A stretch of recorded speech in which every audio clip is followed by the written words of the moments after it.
Are his grades good? I forget. Do they talk about that at all? I don't think it's brought up. Not after that week.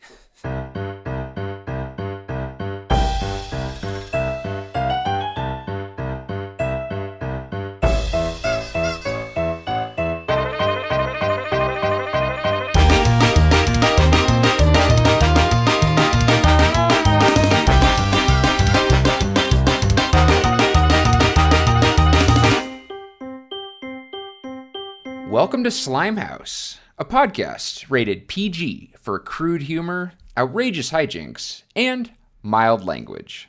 I'm Nelson. I'm Jasper. I'm Jared. And I'm Max. And today we are covering Max Keeble's Big Move.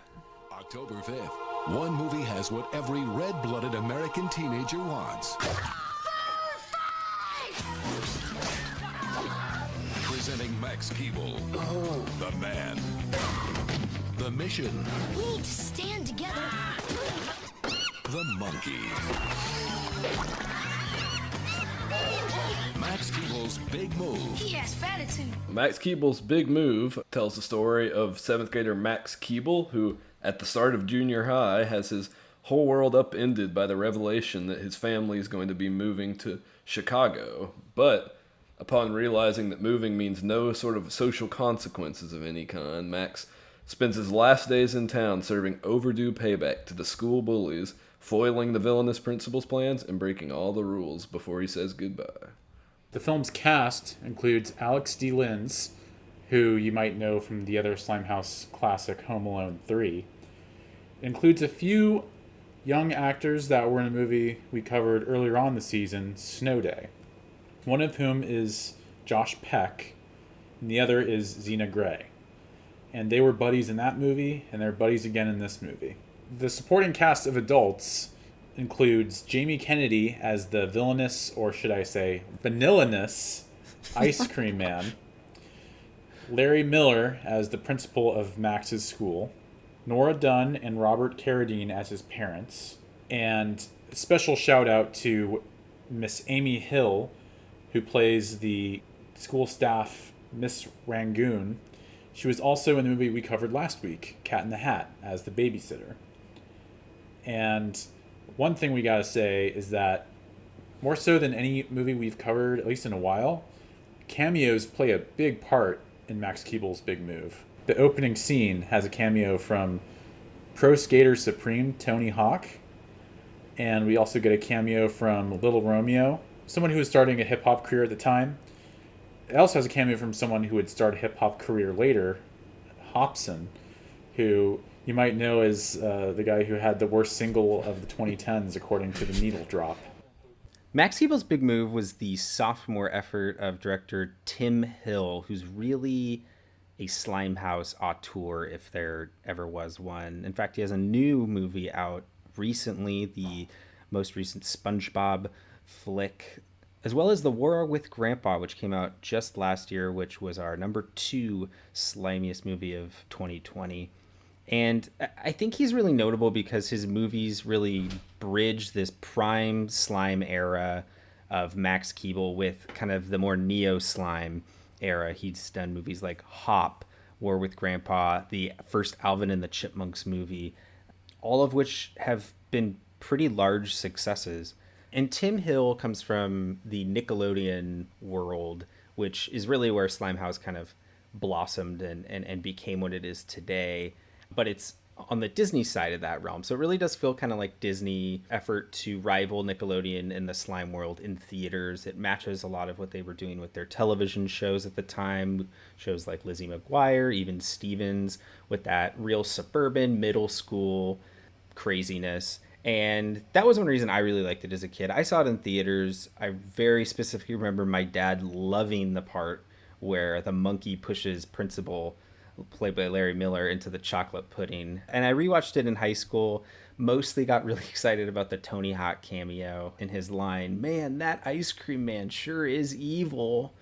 But in college, the movie kind of held a special place for me because on Tyler, the Creator's first mixtape, Bastard, he has a lyric that name drops the movie. He says, "Inside of me, but the thoughts it tells me are still evil. With this state of mind, big moves, Max Keeble." And I just thought, man, like, that is such a deep cut movie reference, and only one that like a rapper who grew up in the same timeline as me. So there was something special about like recognizing like a deep cut film reference in a popular hip hop song. But what were your guys' kind of experiences with this movie as a kid? I vaguely remember seeing this movie on VHS and thinking it was funny, and it just kind of being a movie that I saw a few times. This movie's main legacy to me is just the fact that I share a name with the title character, Max Keeble, of course, so that got a lot of mileage in elementary school and middle school, just people calling me Max Keeble, or just generally being like, oh, there's a movie about you coming out, Max Keeble's big move. And other than that, I feel like for some reason the character of Robe, played by Josh Peck, was something that like was referenced pretty regularly amongst like my high school group of friends. And just random context, we would bring up Robe sometimes, but otherwise the movie's main legacy is just with my name, which this is actually the third movie we've covered with a Max in it, so I feel like maybe I just have a slimy name. If I had to choose one, I would probably say the top 3 slimiest boy names are Max, Zach, and Cody. So I gotta agree with that. Yeah, it's a pretty sweet life you got there. So. Actually, of a lot of the Slimehouse movies we've covered so far, this is one that I have particular fondness for. I didn't see it in theaters, but I remember renting it on DVD, early DVD. I remember this is when I remember playing around with the DVD menus and filling out the quizzes and that kind of thing. But I think that my sister and I were just at the exact right age where this was the type of movie that we could get really excited about, where, you know, all the rules got broken, standing up to bullies, really making a big splash. I think that wish fulfillment and excitement really spoke to us. And so I remember us being hyped to see it and then actually quite enjoying it. Just a crowd pleaser of a movie. And I also remember it being just really popular among people my age. I particularly remember having big discussions of how odd it was that Max Keeble's crush was like a foot taller than he was and also looks, 7 years older than he does, even though they're only like 2 years apart. And we just thought that was really funny that she's like a grown person and he's like a little pipsqueak. And then my last bit about this is that I was talking to our good friend Jake Collins about this movie recently, and he was thinking about joining us for this episode, but he couldn't make it. And he said, "I'm sorry, I'll have to miss the terrible, horrible, no good, very bad move that Max went on." And I had a moment, one of those just like epiphany moments where I was like, oh my gosh, I've been missing like the most obvious thing for 20 years. And it's that I thought the title was just Max Keeble's big move. Like he was making moves in the school and like doing big things. I didn't realize that it's just he's moving and that's the plot of the movie. And I somehow missed that deal and kind of cracked myself up for how obvious that is. But I always thought of it as just like Max Keeble making big moves at the school. I always thought it was actually Max Keeble's big movie, so until like recently, so I had an even bigger error. I mean, like Piglet. He is making big moves. Like, he's sticking it to the man. Both the principals of the man, the bullies are the man. I think that's what makes this movie work for me, because it's just like it's kind of recognizing that there's these different kind of levels and layers of like social structure and like power above you that you can resist. But let me get into my experience with this movie. I don't have much. The people that I knew at school that saw it were obsessed with it. And I remember going over to a classmate's house to work on a project. And I just remember his dad complaining while I was over about how his grades in social studies and history in particular were too low because of how much he was watching Max Keeble every day. We're moving. When you throw yourself the ultimate going away party, then make sure you're really going. We're not moving? Oh, goody. Max Keeble's Big Move, now available on Disney DVD and video. Rated PG. That actually brings us into where this fits on the Slimehouse timeline. This came out in the peak era of 2001, but specifically October 5th, 2001. And that was within a month of September 11th, 2001, which was a traumatic moment in American history.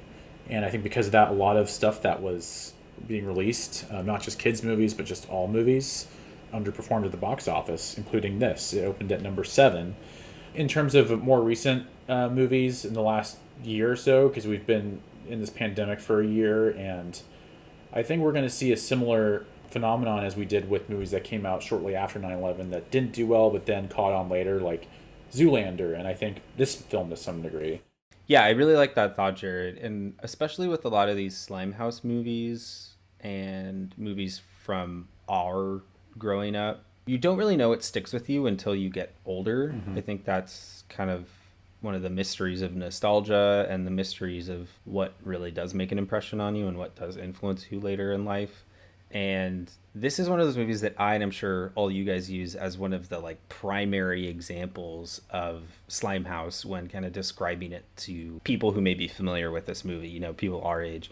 And I think it's one of the biggest responses too that we get, you know, like, oh, here's Slimehouse, it's this kind of movie. And I have multiple people have said to me like, oh, like Max Keeble's Big Move, when are you guys going to do that one on the show? So it's definitely one of those movies that over time I think has come to signify a specific aesthetic and attitude that was so prevalent in the early thousands that we call Slimehouse, but I think was more so kind of this kids rule mentality in popular culture at the time.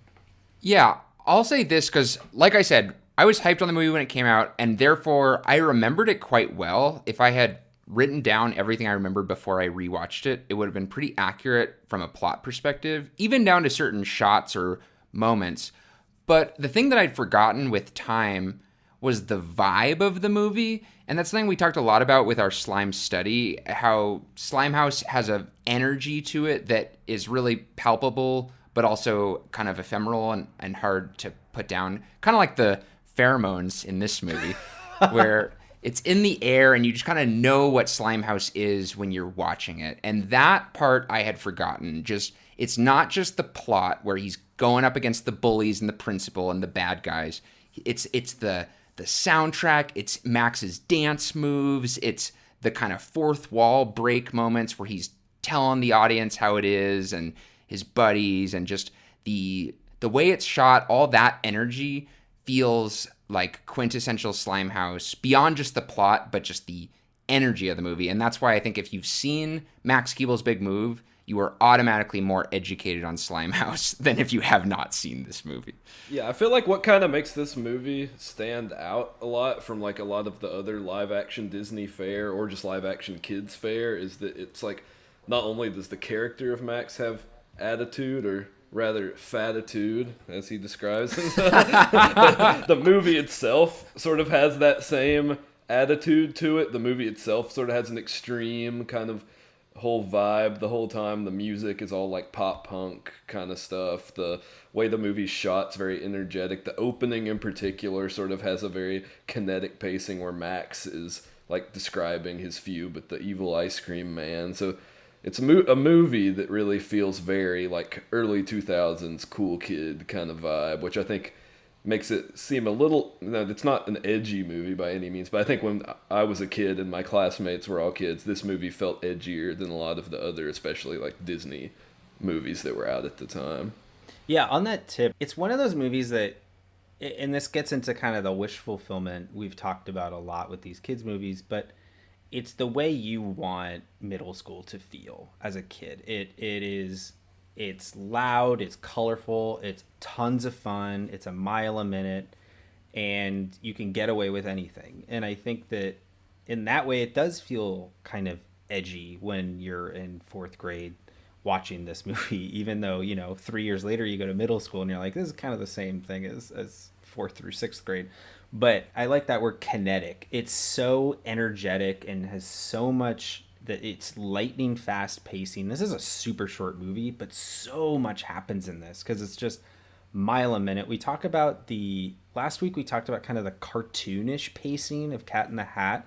And to me, this kind of had that as well. Kind of some sequences don't really like play into each other with some sort of kind of narrative development. They just kind of place some crazy antics back to back, but it just works because that's how a kid's mind is. There's no rules. There's not necessarily a need for any kind of structure because kids don't like structure. On the subject of pace, This whole movie takes place in a week, and I did not remember that about it, in that these very consequential things are all crammed into one. It's the first week of school, so Max is trying to be really cool, and he doesn't want to have to deal with bullies in junior high. But then his dad's moving, and then the principal's going to try to start groundbreaking on a stadium. And all these plot points are all within 4 days, essentially. And it's pretty wild how, as a kid, that type of kid logic makes complete sense. And I sound like an old fart for bringing that up. But as an adult, you can see, like, wow, they don't, it's not about that. Or as an adult, you can see, yeah, it does have kind of that cartoon logic where things move boom, boom, boom to the next and so forth, while still feeling very live action. It's not like Cat in the Hat where like the cat disappears in costume. It's very much a live action movie with real world problems of middle school antics. I was thinking while watching this, like, this would be not necessarily a slime study, but like as a double feature, this and the Bo Burnham movie 8th Grade would be quite a whiplash, because they're both movies about middle school and like the prospect of finally getting out of middle school and the kind of anxiety rush that it is. But as y'all are mentioning, this is such a fever dream version of it, and 8th Grade is just pure, just the terror aspect of it, and the bully characters or antagonists are not as colorful or charismatic. There's just that kind of like unpleasantness to them. But I kind of think middle school movies are more interesting than high school movies sometimes, because I just think it's like World War I movies versus World War II movies. It's like you don't get the World War I movies that often. You get like 1917 or something, but you get a lot more World War II movies. And I feel the same way about middle school versus high school movies, and I just love that. Yeah, I think something that this has a lot in common with is the Diary of a Wimpy Kid movies recently. Sure. Just in the far as like those are about going into middle school. They kind of present middle school as a very scary place to enter in the same way this does at the beginning when he first goes into middle school. It's all about the lame kids trying to reinvent themselves as cool, and I think this is way slimier than those. So maybe that would be a worthwhile slime study, since they're both comedies. And I'm not sure how slimy Diary of a Wimpy Kid is, because it's been a while since I've seen it, but plot-wise, these have tons of similarities. I think that the middle school genre is very interesting, and I like that you both bring it up, because movies that are set in middle school are not watched by middle schoolers, or at least in my experience. When I was in middle school, it was around the time all the Saw movies came out. That's what kids were going to go see. They weren't going to go see Max Keeble's Big Move. You were going to go see Max Keeble's Big Move if you were going to be in middle school in a year or two, because you wanted to Do your homework. Yeah, you wanted to do your homework and feel what the vibe was like, Yeah. So it's funny that these movies, like Max Keeble, Diver Wimpy Kid, the movie literally called Middle School, the worst years of my life. They're all of these like hyperactive caricatures of what middle school actually is, because it's what elementary school kids think it's going to be, or what they hope it's going to be, but it just really is not. It's actually more like, as you said, Jared, 8th Grade, the movie. Yes. There's a scene very early on that I actually didn't remember, and it's really the impetus for Max Keeble making all of his decisions to kind of plan out against the school and kind of get justice for all the wrongs. And it's when he's in a English class and the teacher is kind of getting on his case for something he did wrong, and he's originally going to just comply and follow it, but then he has kind of the idea that, because I'm moving on Friday, I don't have to do all these things. And then he just kind of goes into full tilt kid anarchy mode, where he, instead of sitting down at his desk quietly, he like stands up at the front of the desk, takes a bite out of the teacher's apple and says like, everything is stupid and all this stuff. And her only response is like, you had to write a 2,000 word essay. Now it's going to be 4,000. And he's like, kid stuff, and make it 10,000 or whatever. And he's jumping on the desks, and it's pure kid anarchy and pure standing up to that obnoxious teacher and their stupid homework rules and all that. And for me, that is exactly what we're talking about in a nutshell, where this movie was so damn appealing as a kid, because that's all you really wanted to do. And that's like the dream of like a kid getting to do that in a school environment was so appealing. And from there, the movie just goes, it cranks up the phenometer and just goes crazy. But it really begins in that moment, which is just a little bit outside of what you actually could do as a middle schooler. Yeah, it's almost this nihilistic, like, viewpoint of, like, there's no real meaning behind all of this. I don't have to fall into this social construct of middle school anymore because I'm leaving. Like, oh well. And yeah, as you were saying, Nelson, that was so appealing. And it's funny because I'm thinking back to when I was in sixth grade, when I was back in like fifth or sixth grade, which was after this movie came out. And me and my friends did so many silly kind of stick it to the man things. Like, I had a friend who counterfeited the classroom money that we had and got in a lot of trouble. Just like we hid toys in the sandbox and hoped kids would find them. Just like weird, like silly stuff that's not by any means to the level of Max Keeble. But thinking back to it, this movie definitely kind of planted those seeds as like, you can do this stuff at school to the extent you can get away with it, like, and that I think makes this movie, kind of going back to what Jared was saying about it leaving in an impression over time. It's one of those movies that you look back and you're like, damn, like that was a throwaway movie in 2001, but it really did kind of shape the viewpoint, I think, of a lot of kids who watched it. Yeah, I think this movie also sort of adding to that whole anti-authoritarian slant and sort of message to the movie. Pretty much all the adult characters in this are straight up like irredeemable, other than like Max's parents are fine, but they're presented as a little like naive and goofy. But the principal, the teachers, even the ice cream man, which usually would be presented as something that's nice to a kid or good to a kid, everyone in it is presented as evil. Literally every adult in this pretty much, and even the older kids, other than the one character, there's a janitor, a kindly janitor that redeems himself near the end, which is a trope we'll talk about, a trope that we've talked about before, but other than that, all the adults in this range from like stupid laughingstocks to like just pure villains, which I think we talk about kind of how movies that villainize adults, but this does it to a whole different level, I would say, than the other ones we've seen. And also shows Max sort of punishing these adults and not really getting any kind of comeuppance, which I think is something that's rare in this. A lot of these, like, this movie doesn't really have that much of a lesson to be learned, unlike a lot of other movies like this. It's just sort of, here's a kid sticking it to authority, and let's watch him do it and enjoy it. Well, let's start with the parents here, because I think the closest thing this movie gets to a moral is when the father character, who is basically instigating this move to Chicago, he's doing it because his boss is telling him to, and he's not, he's just a yes man, he's a pushover, he's a dictation taker. And so at some point in the movie, Max tells his dad, like, you can stand up for yourself even though you're an adult. And that is, I think this is one of the big Slimehouse pillars, is this idea that parents are learning from their kids, because ultimately the dad does reject the demand to move to Chicago, and he starts his own business. And I like the way how the parents are portrayed in this particular movie.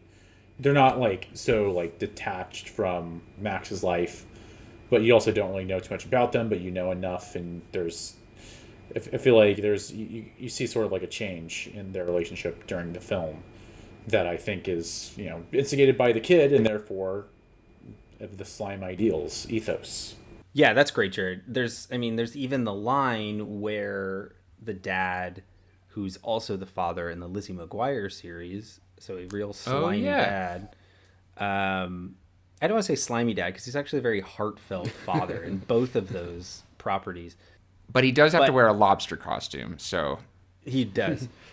He literally in this film credits Max for sticking it to his boss with a line along the lines of, "That's all because of you, Max, that I was able to get the courage to start my own business," and that I think is exactly what you're saying, Jared. It gives kids the agency to not only stand up to authority and to get on the same level as adults, but teach them a lesson, which I think we quickly identified is really key, if not the key, to a lot of these Slimehouse movies, aside from just the general kind of aesthetic, is kids are smarter than adults. Okay, I've been trying to think of like the moral or the lesson component that is in this movie, and I think I've got something with that. And that's the movie takes place on, it starts on the first day of school, right? And I remember every year, it doesn't matter how bad fifth grade was, the beginning of sixth grade, it was gonna be your year, you know? And you felt like your friends were gonna be different, you were gonna be a cooler kid, your grades were gonna be better. There was this sort of aspirational quality to the first day of school. And when we meet Max, he's trying really hard to be cool. And the whole big move that he does is all about being cool, showing off to the popular girl, getting back at the bullies. And he kind of loses sight of his best friends, Robe and Megan, who are kind of always there beside him. But I think of the moral of this story as being like, no matter how hard you try to be cool, no matter what kind of kid anarchy you're going to go into, kind of like what Jasper was saying, I definitely dabbled in some, stick it to the man stuff that's, topic for another day. But no matter how much you do that, don't lose sight of kind of the two friends or the however many people you have right next to you, which is kind of a metaphor for like who you are, so to speak, because a lot of middle school is about trying to be cool and doing crazy stuff to be cool. But I feel like Max in his heart is, not that, and his close friendships, who are really great characters, and I love seeing our Snow Day duo reunited. I think that's maybe the moral that you can take away on a bigger picture. That's very subtle. Speaking of Snow Day, I feel like they're very similar in that regard. In Snow Day, kind of the teenage brother character, Hal, his whole plot is, I'm going to try and be cool on this one day of the year where I can and try to impress, the hottest girl in school. But, the moral of the story is you already had the coolest girl in school as your best friend the whole entire time, and you just didn't know it because you were trying so hard to be somebody else. So I think, yes, Nelson, I think that's totally right. That's definitely a key theme that runs through a lot of these movies, especially of this era.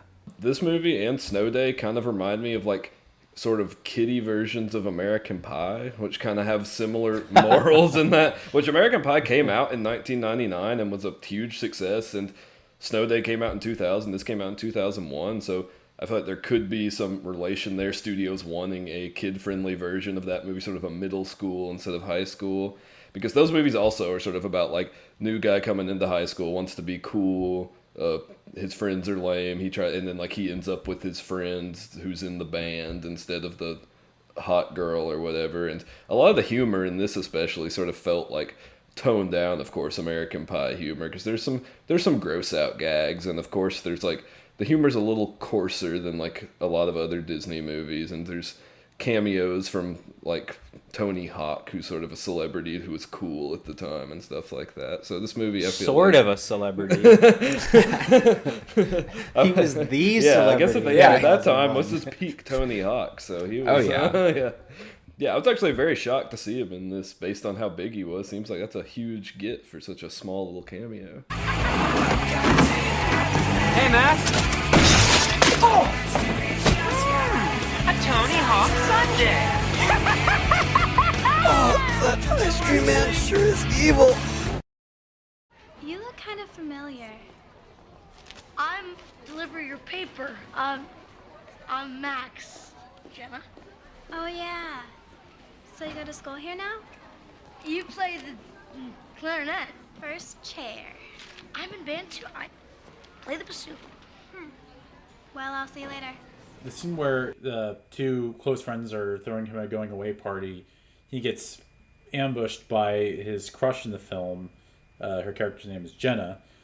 And, well, like the scene where he agrees to go for one milkshake drink with them, and then it turns into like a thing, like where he stays way too long and he leaves his real friends hanging, was a lot like what happened in the the one movie that beat Tim Hill's movie in the Slime rankings for 2020, the main event, because that movie's about a kid who's a wrestler who gets a little drunk on his own fame while trying not to, but still does anyway, and alienates his close friends that he's always had. And I feel like that kind of scene, it's a trope that wouldn't really be in the American Pie movies, I don't feel, as much.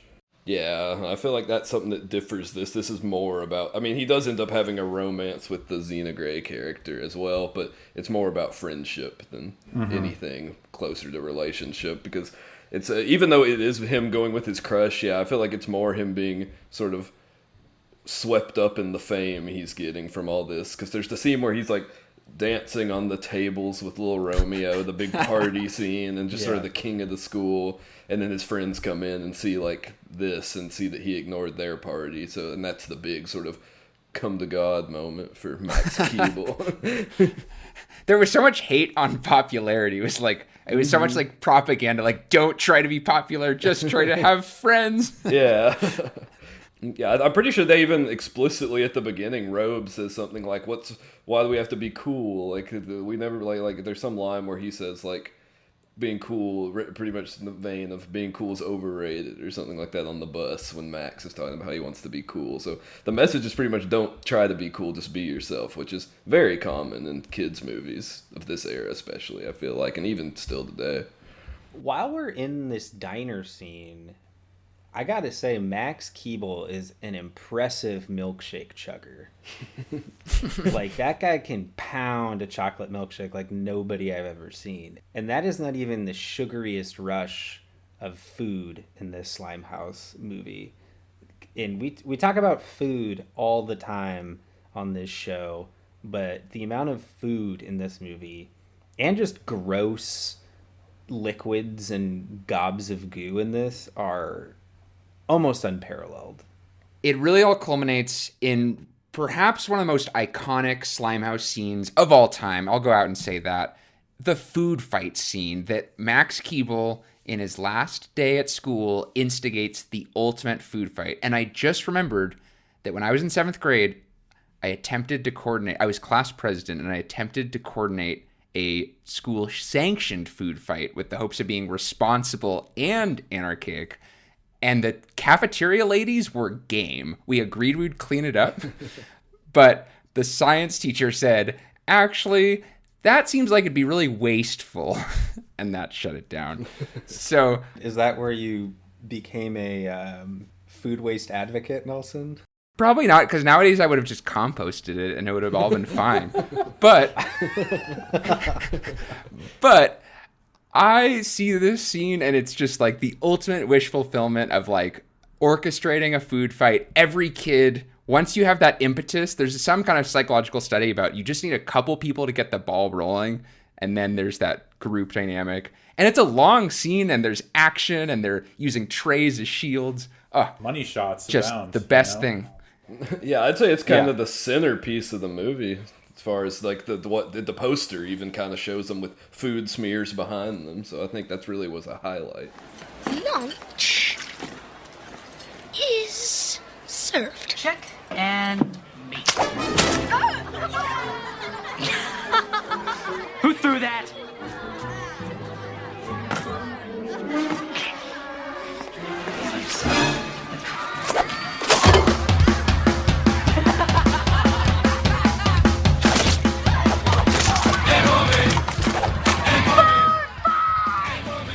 Last food thing in this movie that I gotta give a shout out to. At one point, the nefarious ice cream truck man, played by Jamie Kennedy, he gets his cooling in his truck stolen by Megan, and as a result of that, all the ice cream in his truck melts, and he starts serving his ice cream as soup instead, which is awesome. That's just, I mean, it's slimy, if nothing else. I feel like soup is kind of a slimy thing. Like, as a kid, Max brought this up a couple episodes ago, where cheese and pie were kind of like funny kid jokes for a long time, which I 100% agree with. But I also feel like soup was kind of like a funny kid joke for a while.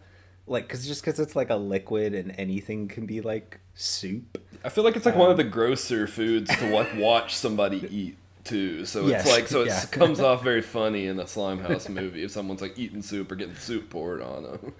And if there's a character in this movie who's all about the food, it's Robe. And, you know, he, at one point, the ice cream man is serving the melted ice cream, and he just kind of nonchalantly goes, "Hey, can I try the soup?"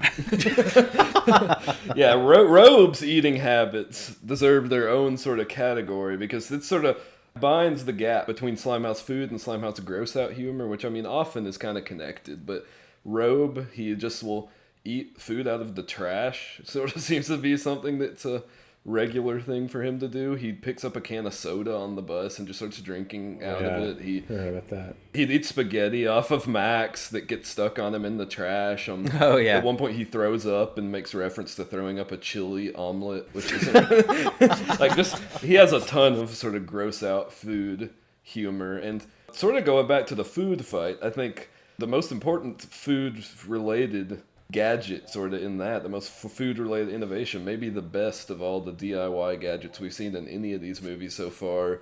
Max and his friends rig up a tuba to shoot out gobs of mustard during the food fight, which that's like, yeah, that scene really got me. I think that was the peak. And I love how it's backward. It's very Dr. Seuss. Like the end of the tuba where it comes out is the mouthpiece. You think it'd be the big spout, right? No, but you use that to dump the mustard in, and it comes out of the little spout so they can like point the tuba and get people with it that way.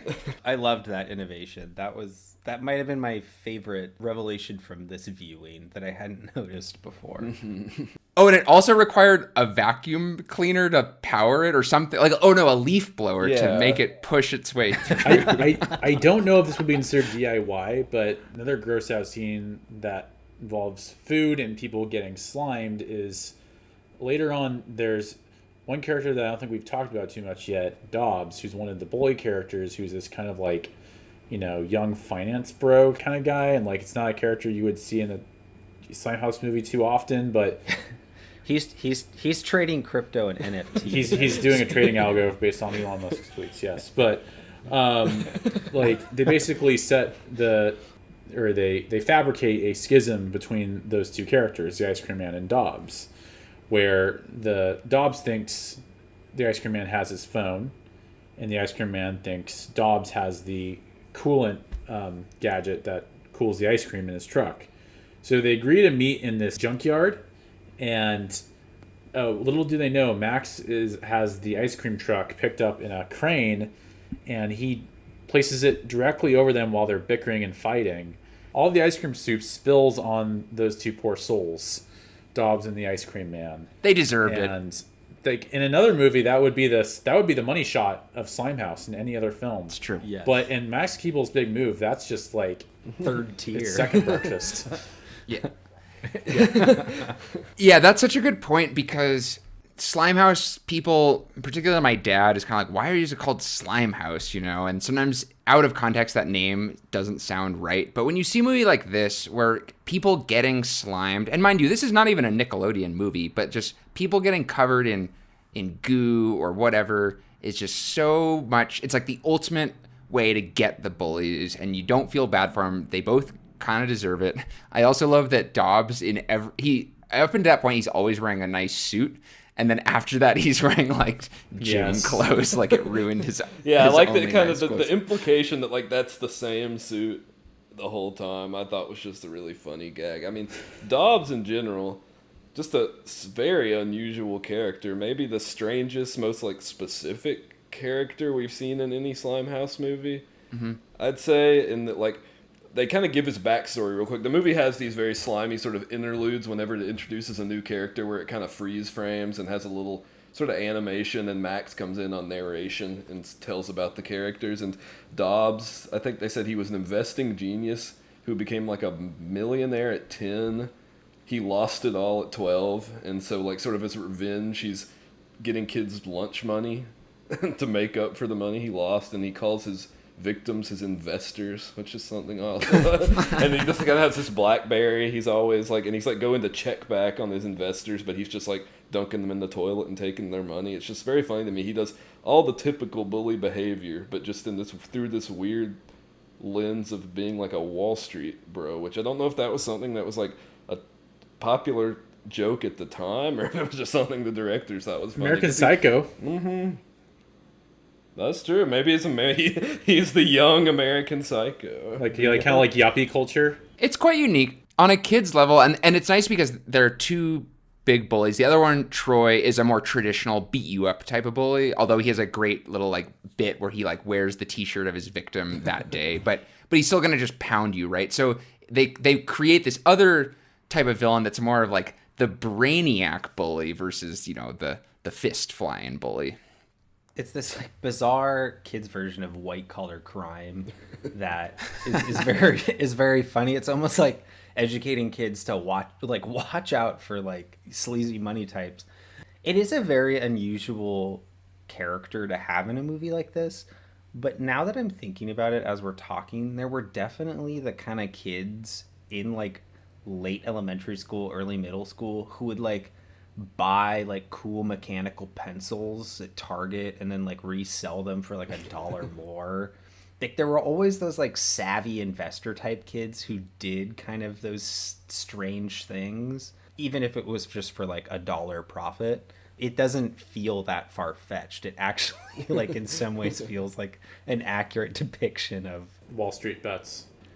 Slimehouse instigator in real life. Yeah, because I feel like Slimehouse, it really like pushes people you might know in real life, makes them into over-the-top caricatures. And I guess, yeah, Dobbs could very much be that sort of like entrepreneurial kid that I feel like most schools had. I mean, I knew kids in elementary school, actually looking back, that were like already like at least interested in stocks. I don't even think I knew what a stock was in elementary school. Yeah. So, but yeah, this is sort of just a more over-the-top character of a very real type. And yeah, it's like Nelson was saying earlier, it's interesting you kind of get these two bullies. One is a very to the T, like Slimehouse bully. Like he could be in any Slimehouse movie and he'd fit. He's just like a punk rock dressing kid. He just dunks kids in the mud and all this stuff, and just has spiky hair. Just a very generally a typical Slimehouse bully. And then you have this sort of unusual new type of bully character alongside him.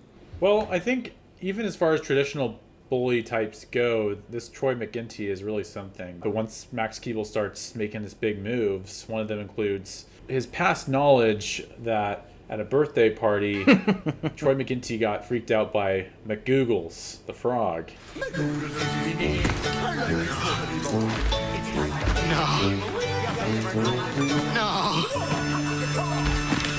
not you. You're not even real. Get away from me. The scene that made me laugh the hardest was just this flashback that almost felt it was just so random in a way that really clicked with me. And basically what happens is that Max brings McGoogles the frog back and corners Troy McGinty in like the basketball stadium or the gym, and just basically traumatizes this kid again. And the next time you see Troy McGinty, he's got like a child therapist that he's working with, where he basically, the therapist actually helps him understand that Max Keeble was behind it all, which I thought was funny. Yeah. Clever. Okay, this McGoogles character is a very clear allegory for everyone's favorite purple dinosaur, Barney. Yeah, yeah, for sure. Which another, I feel like, common fear, weirdly, among little kids is Barney the dinosaur, and also a very popular subject of jokes and mockery. At this Exactly. time. I feel like I feel like it was like so cool to hate Barney when you were. There were all those songs about like killing him. Do you remember the playground chants about? Oh yeah, Barney that was like something about Slimehouse was like you had to like reject your childhood, so you had to like hate Barney. Yeah, but the whole McGoogles gag also just it felt very slimy. Just sort of in the vein of when we talk a lot about just the emasculation of like the tough guys in these movies, like the tough kid with like a dumb or like wimpy fear. It feels like something that's very slimy to me, and this is a perfect example of that. Maybe the best example that we've seen so far, I think. While McGoogles the frog may be the most larger than life animal in this movie, there are quite a few animals in this movie. Much to kind of my surprise, I remembered there being a monkey running through the halls of the school, but I forgot there was a whole animal shelter filled with loving furry friends that Max tries to save. Yeah, I feel like we haven't really covered a big animal movie yet, which is like a major subgenre of the genre. I mean, other than Racing Stripes as part of the slime study, but we haven't had a sole episode on a big animal slime movie. But this actually was kind of a sleeper animal slime for me, and because the animals play a pretty decent part in the plot. It's all about trying to save the animal shelter, and when they do come into play, it's in the slimiest possible ways. I mean, Jasper already mentioned the chimp pushes the principal into chocolate pudding, and there's just a chimp running around the school, very slimy in general. At one point, Max rides an ostrich, like, during a chase scene. He, like, hops on a trampoline and lands on an ostrich and, like, continues to ride it, which was a really bizarre sort of scene. And then there was a stampede of animals from the shelter at one point near the end of the movie. That's kind of the climax, all the animals charging the school, and just tons of animal hijinks in this movie that I didn't remember at all. There's something about a collective animals standing up as good guys all the way back to Snow White and the Seven Dwarfs, you know? Yeah. But I was especially reminded of Furry Vengeance and the moments how the principal, one of the gags, there's an evil principal who's kind of the biggest big bad of them all and has, you know, plans to, of course, ruin the animal shelter because a Slimehouse bad guy hates animals, just comes with a job description. He has this mouth spray that Max subs out for this pheromone substance that makes him attractive to the animals. So just perfect for the animals to just like attack him in every possible way. Squirrel goes down his pants and, you know, bites him in that particular region. And they get their revenge in just a very Slimehouse, like, good guy animals collective stampede way. Yeah, one thing I think is, like, they gave the principal sort of, it's not a major part of the movie, but this long-standing feud with just the concept of a smelly goat. Like, the whole, he just keeps making reference, like, who's gonna drive my car? A smelly goat? And just keeps mentioning that whenever he's talking about how he hates animals. And at the end, when he gets to the animal shelter with a bulldozer to destroy it, he, like, the first thing he mentions is, like, he sees and sort of makes eye contact with the smelly old goat. And I feel like the animal-human feud, very animal slime to me, for sure. And I think with that, we got to get in this principal character. He's the last big bad that we haven't covered. And, I think we've gone back to Snow Day a few times, but I think another way this takes the principal character that was in Snow Day, kind of takes his sort of animosity towards children and towards fun and the things that kids like and just cranks it to 11. Like, this guy is something else. Just Larry Miller that does a fantastic job with this kind of character. Like, the way he just says things in this movie, really, like, it's cartoony yet also kind of like, you can see how someone in this universe would find that a little menacing. And, like, every time he can get the entire school of rowdy preteens to simmer down by simply saying "cease," it's just like it's very ominous almost. But at the same time, it's the way he gets obsessed with Max Keeble, the way he even pronounces his name. It's like Keeble. Keeble! I've got my eye on you, Max Keeble. You're on my list. It wasn't my... Shit! But, like, it's just, it's really good. One of the other great scenes in the movie is towards the end of the film where, well, there's this running gag in the film about how he always has these videos that he records live and has them as, like, kind of assembly videos to the school. And they always go wrong in some sort of way, like, you know, he's wearing the wrong thing, or he keeps the camera rolling in kind of, like, you know, reveals something kind of cringy, but this really pays off at the end when Max gets a hold of his fake background of, like, the U.S. Capitol building or something, and he has a picture of himself he superimposes on there, and also speech bubble over the head of the principal as he's giving his announcement saying, "I'm wearing a thong." Yeah, I think this principal, something that really makes him super Slimehouse principal to me is the joke is kind of he takes himself super seriously, and it's just constantly being embarrassed. Like, he's always trying to use big words and misusing them or making up words and saying look them up and acting like he's really smart. The performance actually reminds me a lot of sort of a Kelsey Grammer type performance, particularly his, like, voice acting as Sideshow Bob in The Simpsons, where he's kind of between being menacing and, like, just taking himself so seriously that it's meant to be a joke. And I think that seeing a character, because the principal in Snow Day, he like hated kids, but he wasn't really a serious character. He was like dancing around on the lawn about the snow day. But seeing a character who takes himself super seriously being kind of knocked down to earth is I think the sort of the joke of this character, and that feels super primetime Slime to me. Yeah, it's very reminiscent of both the show Recess, which is a Disney property, and more specifically the feature film Recess School is Out, which takes place over summer vacation, but there's an evil principal who uses the school as a center for his scientific experiments to end summer vacation. And in this, I liked the parallel of the principal also using his position as a school administrator for his own personal political gain, which for me is this funny parallel to actual politicians. Like, when you're a kid, the principal is your president, essentially. Like, that you don't care about what the president of the United States is doing, because how does that affect you? You care about what the principal does. Like, you care about, like, oh, the principal is not giving us enough, new playground equipment, or the cafeteria food sucks. We got to go talk to the principal. And the idea that a principal actually doesn't care about the kids and is just using the school as a way to, funnel money for some pet project of his to get a raise as the superintendent, to me is hilarious and in some ways very, very true. My parents are both school teachers, and I've heard many complaints about school principals. Have they talked to Crazy Legs?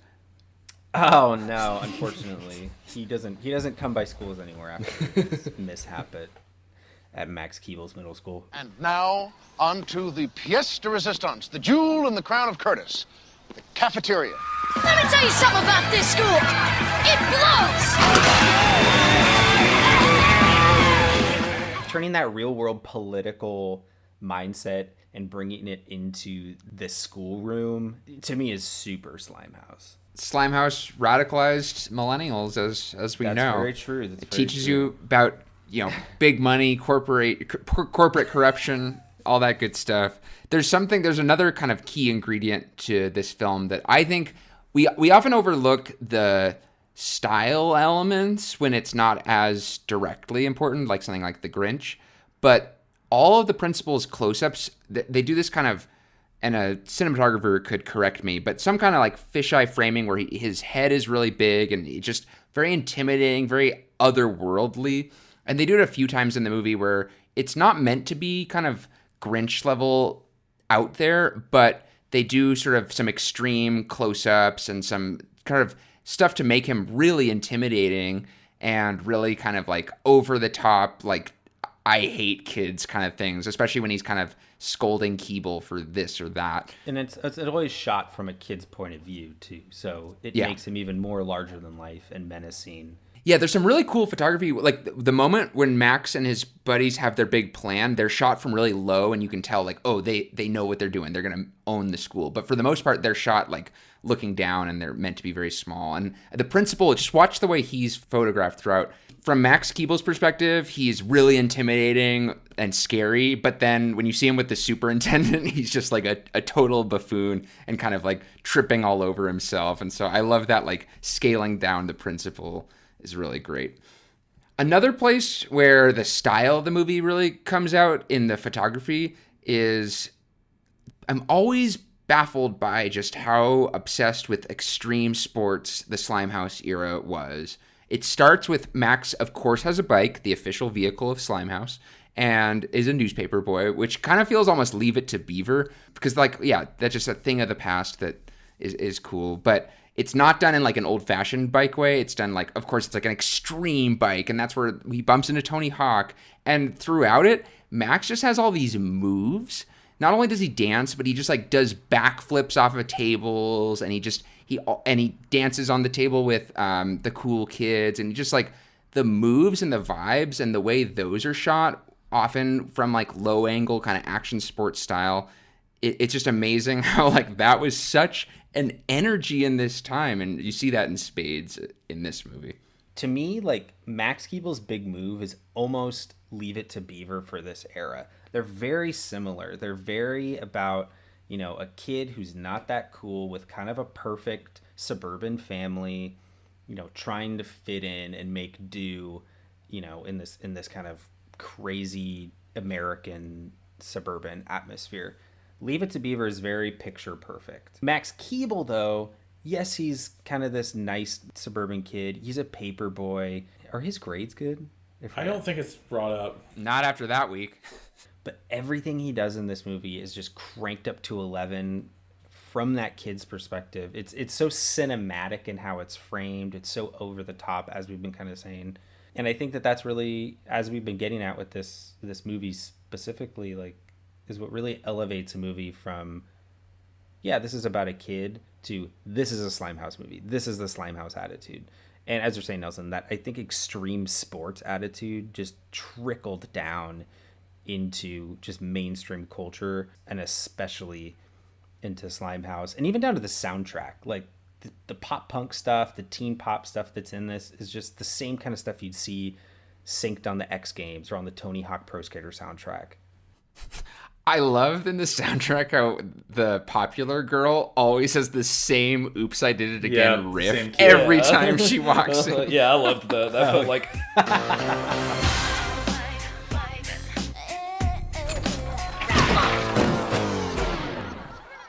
Pop punk and ska are kind of the big Slimehouse genres we talk about, but I think also like the teen pop is also something that's very big. I mean, we had the Another Dumb Blonde by Hoku, I think is the artist. Yes. Snow Day that very much fits that mold, and this had the Britney Spears song. And I mean, it's teen hip hop, but the end credits song was Lil Romeo, who appeared in the movie, who was sort of a young upstart rapper. And I feel like that's very essential. Not only do you have the punk and the ska, you got the young sort of pop artists too, for the young audience to recognize and enjoy. So I think the soundtrack is about as slimy as the soundtrack gets without a Smash Mouth track. But, It's true. On that Or Extreme Baja. Games, or, just the way this movie kind of incorporates, there's sort of push and pull in terms of how this movie kind of portrays athletics. I mean, it has that kind of like extreme sports energy that we've talked about, but also there was this trope that was pretty popular around this time, not just in Slimehouse per se, but also like the American Pie movies we were talking about, which is the foreign exchange student.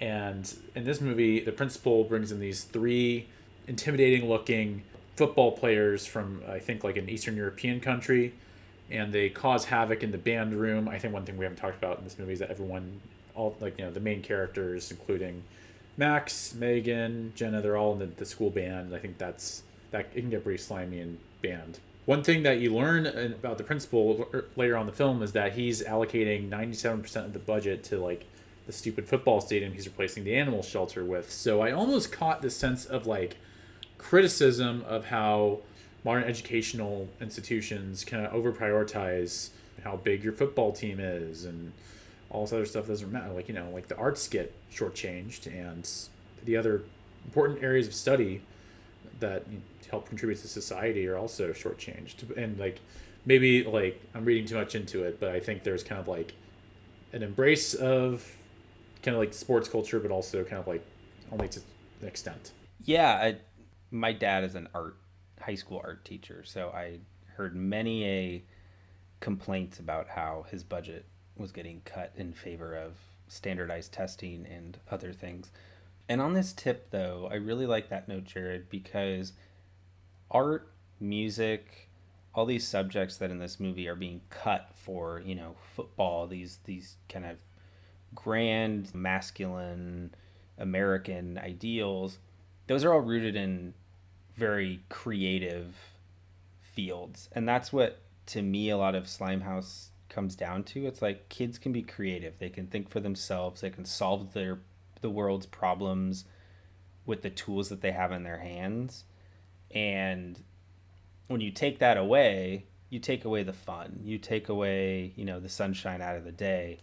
And I really like that metaphor that you brought up, Jared, because that's really what I think a lot of these Slimehouse movies are fighting for, is allowing kids the imagination to be creative and to have fun and to be crazy and, learn from doing silly things in the world. This was the first movie where I actually introduced the concept of like a school fiscal budget and all that. So credit for a little bit of, education and understanding how things work. But sports, let's not lump sports together, because I think that football does represent that 1950s kind of fall in line and conform attitude, whereas the skateboarding, all the kind of individual sports are much more about like individualism and being tricks. So I think you can almost break those into two. I think that For sure. Slimehouse always leans towards the extreme sports for all those reasons you're talking about, Jasper, that like self-expression and cool factor and all that, whereas you see sports like football in Slimehouse by and large are treated as kind of like conformist and traditional, but not in a cool way. 100%. That's a good distinguishment. I do think being on the football team is, when you're growing up, some sort of like symbol of, status and popularity with, where you sit on sort of the totem of your community when you're younger. But one of the reasons I really dug this movie, and I think it gets this certain kind of dynamic right, is that sort of populism is also kind of the establishment, if that makes any sense. Yeah. Yeah, So that like, makes sense to me.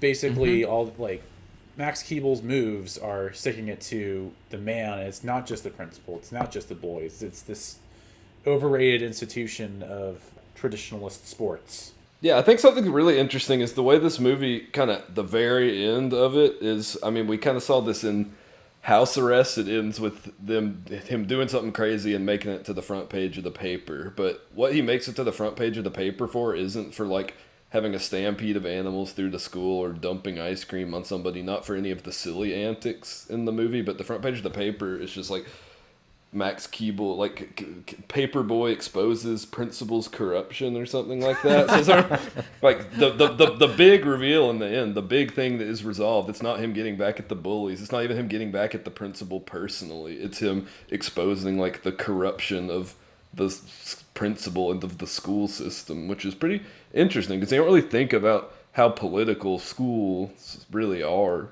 And this movie sort of emphasizes that, which is not something you see in really any movies, adults or kid-centered. And that ties it all back, because that newspaper, the way it's written and framed and all that, and like the headings, take your pick throughout this entire movie. It really is that wish fulfillment. It really kind of brings it back together at the end. Yeah, this is, if there's any movie that embodies, I think House Arrest and Snow Day are good examples of this, Home Alone. But if there's any movie that really embodies that idea of wish fulfillment that we hammer home every episode, it's Max Keeble. And it's just like the opening scene of the movie establishes that that's what this is going to be about, and the ending movie also establishes that that is what this is about. And I think that is, like, I think that symmetry is actually very like intended and on purpose, and I just really love that. And it's funny because last week we had our perfect 10 with Cat in the Hat, where we just like, this is Slimehouse, this is Slimehouse. What we're seeing with Max Keeble is almost like the flip side of the same coin in the best possible way, where Max Keeble represents a different type of quintessential slime. In Cat in the Hat, everything's sort of extreme and over the top and zany and kind of otherworldly, whereas Max Keeble is very much about a real middle school antics, and even like the hyperbolic scenarios still take place in the real world, unlike, say, Cat in the Hat. And so for me, just to go right into my slime score, and this probably isn't a big surprise, but this is a 10 out of 10 Slimehouse movie for me, in the sense that it has all those components of the themes, the vibe, the tropes. I mean, we haven't even mentioned a few big scenes, but it's like, and I'll just throw in one more that I think captures the whole thing, one of many scenes that captures the whole thing in a nutshell. So Troy the bully beats up Max by like dunking him in mud, covering him in sawdust, then throwing him in the trash. He's just like totally trashed out, and he's walking around school looking slimed out and awful. And he's just like, his friends are like, well, what are you going to do, Max? And he's like, I'll just take a shower here. And he starts dancing in the sprinklers and cleaning himself up that way. And just like that vibe of like, I can do whatever, and like I can clean myself up, and just like slime, but it's met with like cool factor kid as well, like all in one. The movie's just, it's everything. I think, like I said a second, or as I said earlier, if you watch just this movie, you will be more educated on what Slimehouse is. 10 out of 10 for me.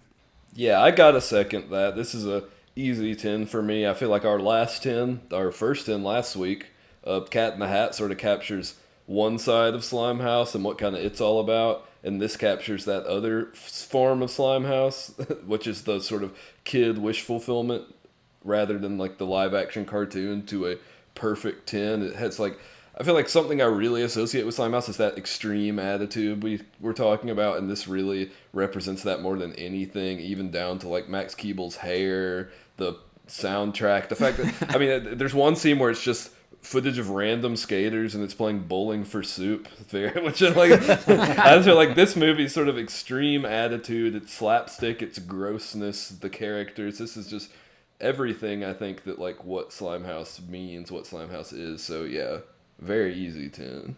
So I'm thinking about how the Seuss adaptations that we covered on the show, Grinch and Cat in the Hat, gave both a 10. But at the end of the day, those movies were going to get made anyway, even if Slimehouse was not a thing. And they would have looked different. This, by contrast, is a movie that could only really be conceived as a Slimehouse flick. If Slimehouse didn't already exist, this would, like, you couldn't even pitch this. Like, it's the most undiluted slime that I think we've covered on the show so far for that reason. So, I mean, again, not a surprise, but this is the 10iest 10 I've given. Hell yeah. I can't even build it up even more. all the boys have already echoed everything I would say. So this, again, is a perfect 10. I am getting sick of giving 10s, man. We gotta throw like We gotta find some stinkers. Well, we had Dreamer. That's a yeah, counterbalance. This was a really fun rewatch. I will say not every Slimehouse movie I love, but I have nothing but good things to say about this movie, and I was very glad to revisit it. It's such a short movie. It's such a fast movie, fast paced and fast runtime, and it's just so fun. It's so jovial. There's nothing that it takes too seriously, and it's all the better for that. You could be a snob and pick and point, oh, this plot line doesn't make sense, or that's juvenile, but like, this movie isn't for you if that's the stuff you're going for, you know? Like, if you just take it at face value for what it is, it's a pure sugar rush of good fun. No matter what its slime score is, it's just good fun. Yeah, I think this movie overall, probably just as far as how much I like it personally, might be a personal favorite that we've covered on the podcast, which I honestly wasn't expecting because I hadn't seen this movie since I was a kid. Didn't remember it that well, but I had a lot of fun with it. And it's a great movie for anybody to check out who wants to know like what slime is. I think if someone asks what Slimehouse, pop on this movie, and that explains it better than anything. Available on Disney Plus. Yep. And with that, guys, another great banger of an episode, and we will see you bassoon. Oh, snap. Slimehouse, a podcast created by Jared Anderson, Jasper Birnbaum, Max Morris, and H. Nelson Tracy. Visit us on the web at slimehousepod.com. Our website is created by Brian Hume of Valencia Creative Co. Theme music composed by Greta Russell. If you like what you hear, support this podcast at anchor.fm/slimehousepod or by following us on social media at slimehousepod.